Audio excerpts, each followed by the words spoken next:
Hi, class. So let's get started on section 2, and that's all about managing drawings in AutoCAD.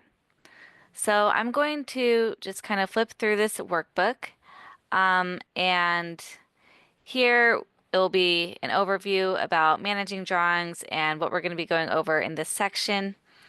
And I might go through it a little bit quickly because as I do the assignments alongside you, I'm going to be going over a lot of these aspects as well.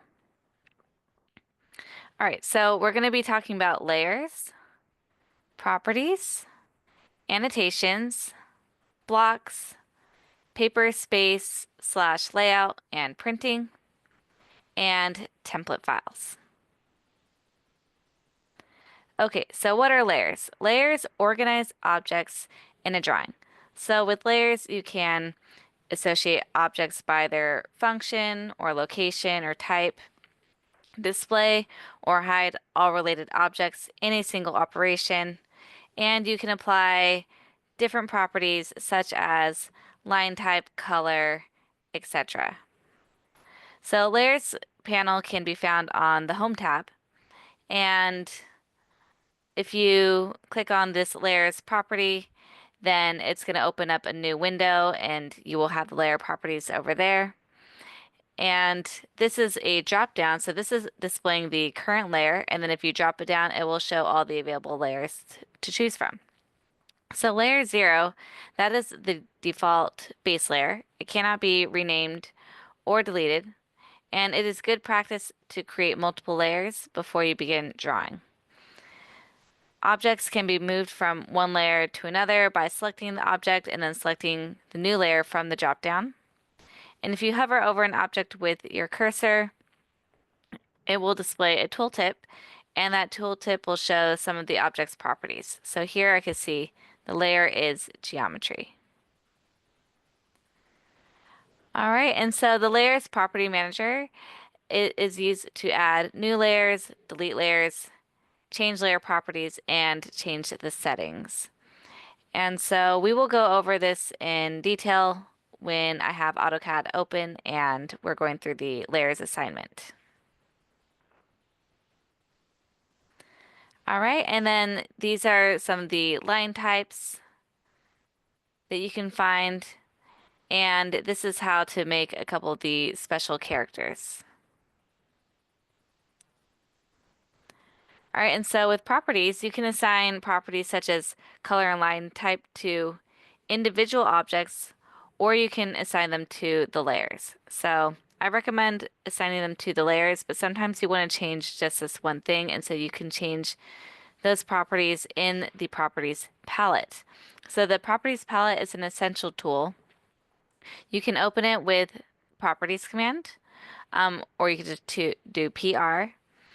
And you can also do control plus the 1, or you can click the tiny arrow in the properties panel. So this is the properties panel on the Home tab, and you can click on that little arrow there.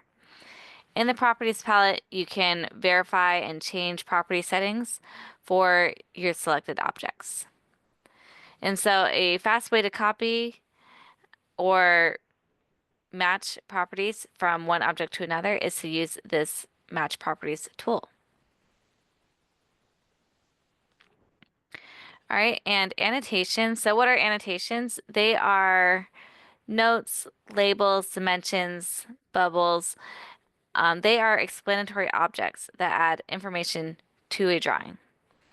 And so text can be an annotation and so can dimensions. So you can add text using the text or mtext command, and that's for single or multi-line text. I usually use multi-line because sometimes if it doesn't fit well, I could just very easily change it to multiple lines.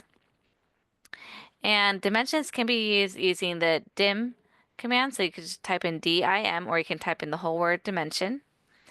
And to specify the type of dimension you're trying to measure, you can use this drop down right here. And you might want to create or edit the text style or dimension style, and you would do that in this drop down as well. And you can also do The same thing for multi-leaders and tables. Oops. And it may be necessary to change the size of the text and dimensions for readability. So you can either do this by changing the scale or the text height, or by making a new um, style altogether and then changing it in there. And you can also make the text or dimension annotative. So we'll talk about that a little bit more. But all in all, you want to make sure all text and dimensions are to a legible size when plotted. All right, and what are blocks? CAD blocks are a named group of objects that act as a single 2D or 3D object. You can use them to create repeated content such as drawings, symbols, common components, and standard details. They're very useful for repeated objects, and these blocks will help you save time and maintain consistency. And they reduce file size. So what's great about a block is that if you edit one block, it will edit the all of the blocks. So every time that block or object is shown up in your drawing, if you edit one of them, it will edit all of them. And so if you want to make changes, you can do that by right-clicking and going to the block editor, and you can also insert existing blocks or create a new block in this block panel. All right, and so what is an attribute?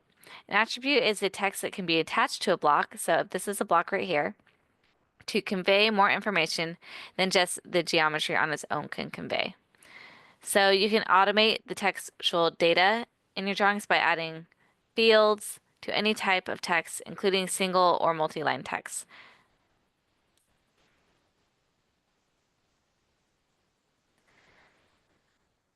So what is paper space or layout, and how do we print?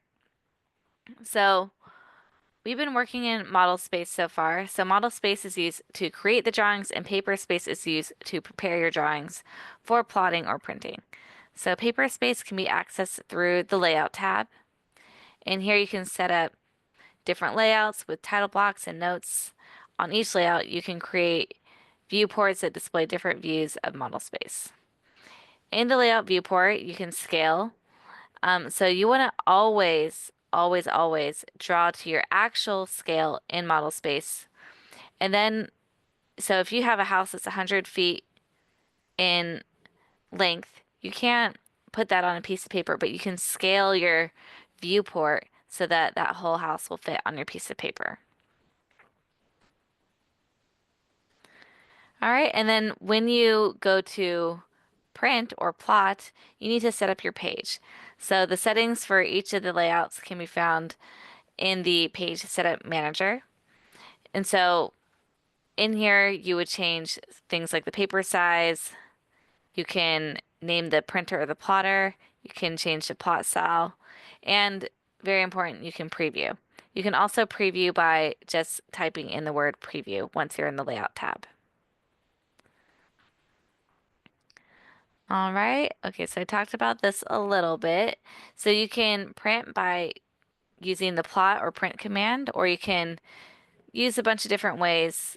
Like mentioned earlier, so many different ways to do the same thing in AutoCAD.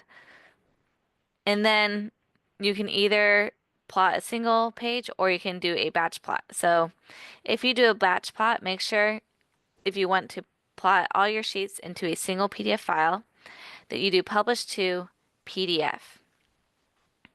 And also make sure you know where you're going to be saving this file, so you could change the location here. And it automatically also creates another sheet for the model space, and you can take away that by selecting this one. You would highlight the sheet that you want to remove, and then you would select this minus sign, the red one. If you want to add a sheet, you can also do that by doing this plus sign. And then at the end, you would publish and name your file. All right, and then what are templates? So templates They store predefined settings and objects in in a drawing file. And so the extension is .dwt, but when you open up the template, you would start drawing in a .dwg file. So this is very helpful for ensuring consistency and efficiency across multiple drawings. And so you might want to predefine certain settings such as units, layers, dimension or text styles, layouts, viewports, title blocks, etc. And so to create your template file, you just save as, and you would save it as a drawing template. Okay, and then we'll go ahead and go through these assignments on a separate video.